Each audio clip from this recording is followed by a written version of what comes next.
নমস্কার বন্ধুরা, আমাদের চ্যানেলে স্বাগতম। আজকে আমি তোমাদের এমন একটা গল্প শোনাবো যেটা শুনলে তোমরা বিশ্বাসই করতে পারবে না। একটা নদী যার নিচে লুকিয়ে আছে একটা পুরো শহর, আর সেই শহরে একবার ঢুকলে কেউ আর আগের মতো ফিরে আসে না। তো চলো বন্ধুরা, শুরু করা যাক। বহু বহু দিন আগে বাংলার এক শান্ত গ্রাম ছিল। চারদিকে সবুজ ধান ক্ষেত, মাঝখানে বয়ে যেত একটা বড় নদী।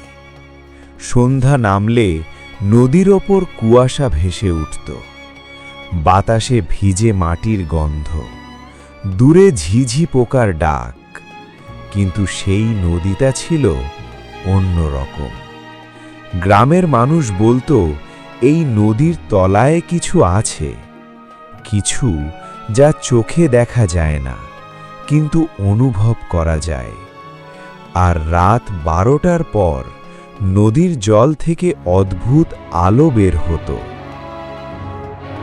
গ্রামের সবাই এই নদীকে ভয় পেত। কেউ সন্ধ্যার পর নদীর কাছে যেত না, কারণ অনেক বছর আগে কয়েকজন মানুষ হঠাৎ করে নদীতে পড়ে গিয়েছিল, আর তারা আর কখনো ফিরে আসেনি। কেউ বলতো তারা ডুবে গেছে, আবার কেউ বলতো তারা অন্য কোথাও চলে গেছে। এই গ্রামেরই এক ছোট্ট ছেলে ছিল, নাম তার অর্ণব। অর্ণব খুব কৌতূহলী ছিল, সব কিছু জানতে চাইত, সব রহস্য ভেদ করতে চাইত। গ্রামের লোকেরা তাকে মজা করে বলতো, এই ছেলেটা একদিন বড় বিপদে পড়বে। কিন্তু অর্ণবের মনে সব সময় একটা প্রশ্ন ঘুরত, নদীর নিচে আসলে কি আছে? অর্ণবের বাবা ছিলেন একজন জেলে। ভোরবেলা নৌকা নিয়ে নদীতে যেতেন, জাল ফেলতেন, মাছ ধরতেন। কিন্তু একদিন অর্ণবের বাবা আর ফিরে আসেননি।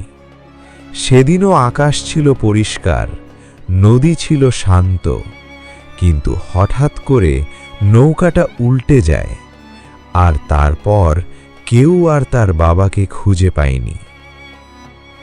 সেই দিন থেকে অর্ণবের মনে একটা বিশ্বাস জন্মায়, তার বাবা মারা যায়নি, তার বাবা ওই নদীর নিচে কোথাও আছে। প্রতিদিন রাতে অর্ণব নদীর দিকে তাকিয়ে থাকত, জলের ওপর সেই অদ্ভুত আলো জ্বলতে দেখত, আর তার মনে হতো কেউ যেন তাকে ডাকছে। একটা কণ্ঠ বলছে, নিচে এসো, নিচে এসো। অর্ণবের বুক ধড়ফড় করত, সে ভয় পেত, কিন্তু তার কৌতূহল আরও বেশি ছিল। একদিন সে ঠিক করল, সে এই রহস্যের শেষ পর্যন্ত যাবে। সেই রাতেই আকাশে ছিল পূর্ণিমার চাঁদ। নদীর জল রূপলি আলোয় ঝিকমিক করছিল। চারপাশে ছিল অদ্ভুত নীরবতা, যেন পুরো পৃথিবী অপেক্ষা করছে কিছু একটা ঘটার জন্য। অর্ণব ধীরে ধীরে নদীর দিকে এগিয়ে গেল।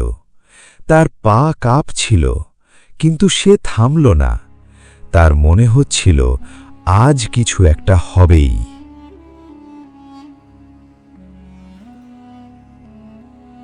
তোমরা কি বুঝতে পারছো এরপর কি হতে চলেছে? রাত তখন প্রায় 12টা ছুঁই ছুঁই। চাঁদের আলো নদীর জলের উপর পড়ে যেন রূপলি আগুনের মতো ঝলমল করছিল। কিন্তু সেই আলোয় আজ কিছু যেন আলাদা লাগছিল। জলের গভীর থেকে একটা নীলছে আলো উঠছিল। অর্ণব থমকে দাঁড়াল। তার বুকের ভেতর ধড়ফড় শব্দটা যেন আরো জোরে শোনা যাচ্ছিল।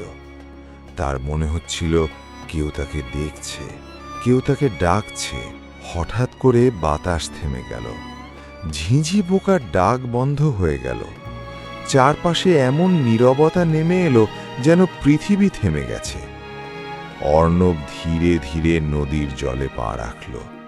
ঠান্ডা জল তার পা ছুঁয়ে গেল, শরীর কেঁপে উঠল। সে একটু পিছিয়ে আসতে চাইল, কিন্তু তখনই, নিচে এসো। সে স্পষ্ট শুনতে পেল সেই কণ্ঠ। অর্ণব চোখ বন্ধ করল এক মুহূর্তের জন্য। সে মনে মনে ভাবল, আজ আমি জানব, সত্যিটা জানব। আর সে হঠাৎই পুরো শরীর নিয়ে জলের ভিতরে ঝাঁপ দিল। ঠান্ডা জল তাকে পুরো ঘিরে ধরল। সে নিচের দিকে ডুবে যেতে লাগল। তার কানে শুধু জলের গুঞ্জন, হৃৎস্পন্দনের শব্দ। শ্বাস নিতে পারছিল না। সে হাত পা ছুটতে লাগল। কিন্তু ঠিক তখনই সে দেখল নিচে একটা বিশাল আলো। নীল আর সোনালি আলো মিশে একটা অদ্ভুত জ্যোতি তৈরি করেছে। তার মনে হলো এই আলোই তাকে টানছে। অর্ণব ধীরে ধীরে সেই আলোর দিকে এগোতে লাগল। জলের চাপ বাড়ছিল, কিন্তু আশ্চর্যভাবে সে আর ডুবছিল না, যেন কেউ তাকে ধরে নিচে নামাচ্ছে। হঠাৎ সে থেমে গেল। তার সামনে একটা বিশাল দরজা, পুরনো পাথরের দরজা, তাতে অদ্ভুত চিহ্ন খোদাই করা। দরজার ফাঁক দিয়ে আলো বেরোচ্ছে, আর সেই আলোই পুরো নদীকে আলোকিত করছে। অর্ণব অবাক হয়ে দরজার দিকে তাকিয়ে রইল। তার মনে হচ্ছিল এটা খুললে আর ফেরা যাবে না, কিন্তু তার ভেতরের কণ্ঠ বলছিল, এটাই সত্যি, এটাই উত্তর। তোমরা বলো, এই দরজা খোলা উচিত কিনা? অর্ণব ধীরে ধীরে হাত বাড়ালো। তার হাত দরজার ঠান্ডা পাথরে ছুঁয়ে গেল। একটা কাঁপুনি তার পুরো শরীরে ছড়িয়ে পড়ল। আর তারপর দরজাটা নিজে থেকেই খুলে গেল। একটা প্রচণ্ড আলো বেরিয়ে এলো। অর্ণব চোখ বন্ধ করে ফেলল। কয়েক সেকেন্ড পর সে ধীরে ধীরে চোখ খুলল, আর যা দেখল, তার সামনে একটা পুরো শহর। নদীর নিচে একটা শহর, চারিদিকে উঁচু উঁচু বাড়ি, আলো ঝলমলে রাস্তা, পানির মধ্যেই মানুষ হাঁটছে, কথা বলছে। কিন্তু আশ্চর্য ব্যাপার, কেউ তাকে দেখছে না, কেউ তার উপস্থিতি টের পাচ্ছে না। সে যেন এক অদৃশ্য মানুষ। দূরে একটা বাজারের মতো জায়গা, মাছেরা মানুষের মতো জিনিসপত্র বয়ে নিয়ে যাচ্ছে। অর্ণব অবাক হয়ে চারিদিকে তাকাচ্ছিল, কিন্তু হঠাৎ সে লক্ষ্য করল সবাই হাসছে, কিন্তু কারো চোখে কোনো অনুভূতি নেই। সব মুখ যেন ফাঁকা। অর্ণবের বুকটা হালকা ঠান্ডা হয়ে গেল। তার মনে হলো এখানে কিছু একটা ভয়ঙ্কর ভুল আছে। মনে রেখো, সব আলো সত্যি নয়। ঠিক তখনই তার সামনে একটা ছায়া নড়ল। ধীরে ধীরে একটা বৃদ্ধ এগিয়ে এলো। তার চোখ দুটো অদ্ভুতভাবে জ্বলজ্বল করছিল। অর্ণব স্থির হয়ে গেল। সে নড়তেও পারছিল না। বৃদ্ধ তার সামনে এসে দাঁড়ালো আর ধীরে ধীরে বলল, তুই চলে এসেছিস। অর্ণব বুঝতে পারল, এই শহর, এই জায়গা, এটা কোনো সাধারণ জায়গা নয়। বৃদ্ধ লোকটি অর্ণবের দিকে তাকিয়ে স্থির হয়ে দাঁড়িয়ে রইল। তার চোখের ভেতরে যেন অদ্ভুত আলো জ্বলছিল। চারপাশের শব্দ ধীরে ধীরে মিলিয়ে যেতে লাগল। অর্ণব ভয় পেয়ে গেল। তার মনে হচ্ছিল সে ভুল জায়গায় এসে পড়েছে। সে মনে মনে ভাবল, আমি কি ফিরে যেতে পারবো? বৃদ্ধ ধীরে ধীরে বললেন, এখানে যারা আসে তারা আর আগের মতো ফিরে যেতে পারে না। অর্ণবের শরীর জমে গেল, তার গলা শুকিয়ে গেল। সে কাঁপা কাঁপা গলায় বলল, সে শুধু সত্যটা জানতে চায়। বৃদ্ধ তার দিকে তাকিয়ে হালকা হাসলেন। সে হাসিটা ছিল অদ্ভুত, যেন সবকিছু জানে। তিনি বললেন, সত্য জানতে হলে মূল্য দিতে হয়। হঠাৎ চারপাশের আলো বদলে গেল। পুরো শহরটা যেন ঘুরতে শুরু করল। রাস্তা বদলে গেল, বাড়িগুলো সরে গেল। অর্ণব বুঝতেই পারল না সে কোথায় আছে। সে দৌড়াতে শুরু করল। তার পায়ের নিচে পানির ঢেউ কাঁপছিল। তার মনে হচ্ছিল কেউ তাকে তাড়া করছে। মনে রেখো, সব আলো সত্যি নয়। অর্ণব থেমে গেল। সে বুঝতে পারল এই শহর তাকে ঘুরিয়ে রাখছে। সে চোখ বন্ধ করল, নিজেকে শান্ত করল, আর ধীরে ধীরে ঠিক পথ খুঁজে বের করতে লাগল। সে একটা জায়গায় এসে দাঁড়াল। চারপাশে অনেক মানুষ দাঁড়িয়ে আছে। সবাই একইভাবে হাসছে, কিন্তু তাদের চোখে কোনো অনুভূতি নেই। সে একজনের কাছে গিয়ে বলল, তুমি কে? কিন্তু লোকটা শুধু হাসল, কোনো উত্তর দিল না। একই ঘটনা বারবার ঘটতে লাগল। অর্ণবের বুকটা ভারী হয়ে গেল। সে মনে মনে ভাবল, এরা কি বেঁচে আছে? ঠিক তখনই একটা ছোট্ট মেয়ে তার দিকে তাকাল। তার চোখে এক ফোঁটা জল। সে ধীরে বলল, আমাদের অনুভূতি চুরি হয়ে গেছে। অর্ণব হতবাক হয়ে গেল। হঠাৎ আকাশ অন্ধকার হয়ে গেল। ঘড়ির কাঁটা দ্রুত ঘুরতে লাগল। চারপাশে সবকিছু দ্রুত বুড়ো হয়ে যেতে লাগল। গাছ শুকিয়ে গেল, বাড়ি ভেঙে পড়ল। অর্ণব বুঝতে পারল এই শহর সময় নিয়ে খেলা করছে। সে মনে মনে ভাবল, আমি যদি এখানেই থাকি তাহলে কি হবে? তার চোখের সামনে সেই ছোট্ট মেয়েটা বুড়ো হয়ে গেল, আর কয়েক সেকেন্ডের মধ্যে ধুলো হয়ে উড়ে গেল। অর্ণব চিৎকার করে উঠল, না, এটা আমি হতে দেব না। ঠিক তখনই দূরে একটা ছায়া দেখা গেল, একটা পরিচিত ছায়া। অর্ণবের বুক কেঁপে উঠল। সে ধীরে ধীরে এগিয়ে গেল। তার চোখে জল চলে এলো। সে মনে মনে বলল, এটা কি বাবা? ছায়াটা ধীরে ধীরে তার দিকে তাকালো, কিন্তু মুখটা পরিষ্কার দেখা যাচ্ছিল না। আর তখনই, মনে রেখো, সব আলো সত্যি নয়।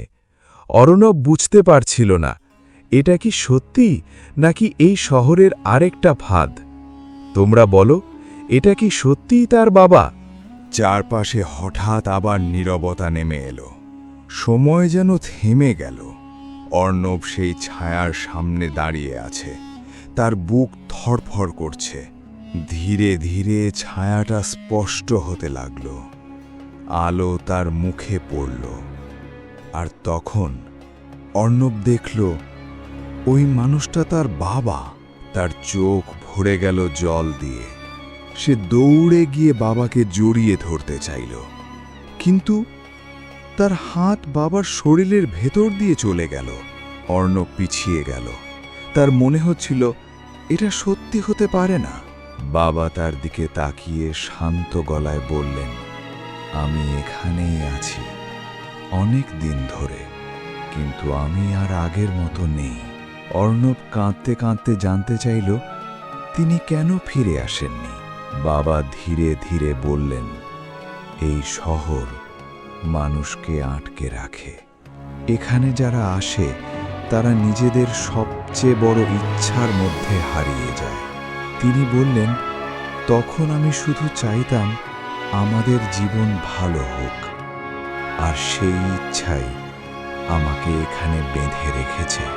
অর্ণব বুঝতে পারল এই শহর আসলে মানুষের ইচ্ছা আর স্বপ্ন দিয়ে তৈরি।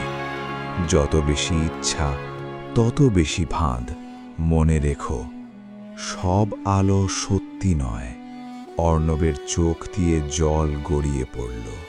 সে বুঝতে পারল এই শহর তার বাবাকে কেড়ে নিয়েছে, আর এখন তাকে আটকে রাখতে চায়। হঠাৎ চারপাশে আবার পরিবর্তন শুরু হলো। শহরের আলো আরো উজ্জ্বল হয়ে উঠল। অদ্ভুত কণ্ঠগুলো আবার শোনা গেল, থেকে যাও, এখানে সব কিছু পাবে। অর্ণব থেমে গেল। সে মনে মনে ভাবল, এখানে থাকলে সে তার বাবার সাথে থাকতে পারবে, কোনো কষ্ট থাকবে না। কিন্তু তখনই তার মনে পড়ল তার মা, যিনি একা অপেক্ষা করছেন। সে মনে করতে লাগল মায়ের ক্লান্ত মুখ, রাতে তার জন্য খাবার রেখে দেওয়া, মায়ের কণ্ঠ, বাবা তুই আমার সব কিছু। অর্ণব কেঁদে ফেলল, না, আমি এখানে থাকব না, আমাকে ফিরতেই হবে। অর্ণব দৌড়াতে শুরু করল। শহরের রাস্তাগুলো কাঁপতে লাগলো, বাড়িগুলো ভেঙে পড়তে শুরু করলো। চারপাশে চিৎকার। তার বাবা চিৎকার করে বললেন, তুই যা, তুই এখান থেকে বের হয়ে যা। অর্ণব পিছনে তাকালো। তার বাবা ধীরে ধীরে আলোয় মিলিয়ে যাচ্ছেন, তার চোখ দিয়ে জল পড়ছিল। কিন্তু সে থামল না, সে দৌড়াতে থাকল। মনে রেখো, সব আলো সত্যি নয়। তোমরা কি মনে করো অর্ণব শেষ পর্যন্ত বের হতে পারবে? অর্ণব দৌড়াচ্ছে, চারপাশে সবকিছু ভেঙে পড়ছে। আলো ঝলমলে শহরটা ধীরে ধীরে অন্ধকারে ডুবে যাচ্ছে। মাটি ফেটে যাচ্ছে, রাস্তা ভেঙে যাচ্ছে।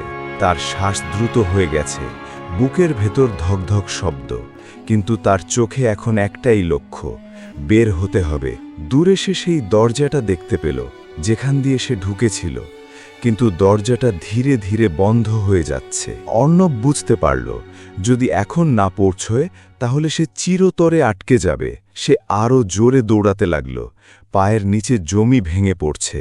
একটা বিশাল ফাঁক তৈরি হলো তার সামনে, নিচে শুধু অন্ধকার। অর্ণব থেমে গেল এক মুহূর্তের জন্য। তার সামনে শুধু একটাই রাস্তা, লাফ দিতে হবে। সে চোখ বন্ধ করল। মায়ের মুখ মনে পড়ল, বাবার কণ্ঠ মনে পড়ল। সে মনে মনে বলল, আমি পারবো। আর সে লাফ দিল। কয়েক সেকেন্ডের জন্য সে বাতাসে ঝুলে রইল। সময় যেন থেমে গেল। আর তারপর সে অন্য পাশে পড়ে গেল। সে উঠে দাঁড়ালো। দরজাটা প্রায় বন্ধ হয়ে গেছে। শেষ শক্তিটুকু জড়ো করল আর দৌড়ে গিয়ে দরজার ভেতর ঝাঁপ দিল। দরজাটা তার পিছনে জোরে বন্ধ হয়ে গেল। হঠাৎ সে অনুভব করল ঠান্ডা জল, তার চারপাশে নদীর জল। সে শ্বাস নিতে পারছে না। সে হাত পা ছুটতে লাগল, আর হঠাৎই সে জলের ওপর উঠে এলো। সে হাঁপাতে হাঁপাতে শ্বাস নিতে লাগল।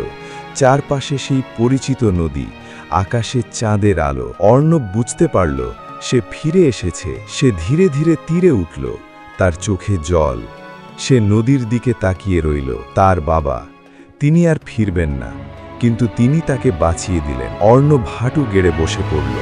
তার চোখ দিয়ে জল পড়তে লাগল। সকালের সূর্য উঠতে শুরু করল। আলো ধীরে ধীরে নদীর ওপর পড়ছে। একটা নতুন দিন শুরু হলো। অর্ণব বাড়ির দিকে হাঁটতে লাগল। তার মা দরজায় দাঁড়িয়ে আছে। মা তাকে দৌড়ে এলেন, তাকে জড়িয়ে ধরলেন। কাঁদতে কাঁদতে বললেন, তুই কোথায় ছিলি বাবা? অর্ণব কিছু বলল না। সে শুধু মাকে জড়িয়ে ধরল আর মনে মনে বলল, আমি ফিরে এসেছি। তো বন্ধুরা, আজকের গল্প থেকে আমরা কি শিখলাম? আমরা শিখলাম সবকিছু যা ঝলমলে, সবকিছু যা সুন্দর দেখায়, সেগুলো সব সময় সত্যি হয় না। অনেক সময় আমাদের ইচ্ছা আর স্বপ্নই আমাদের সবচেয়ে বড় ফাঁদ হয়ে দাঁড়ায়। কিন্তু যদি আমরা ভালোবাসা আর বাস্তবতাকে আঁকড়ে ধরি, তাহলেই আমরা সঠিক পথ খুঁজে পাই। মনে রেখো বন্ধুরা, সব আলো সত্যি নয়। গল্পটা ভালো লাগলে অবশ্যই লাইক করো, সাবস্ক্রাইব করো আর বেল আইকনে ক্লিক করো। কমেন্টে জানাও পরের গল্পে কি শুনতে চাও। আবার দেখা হবে। ততক্ষণ পর্যন্ত ভালো থাকো। Bye bye.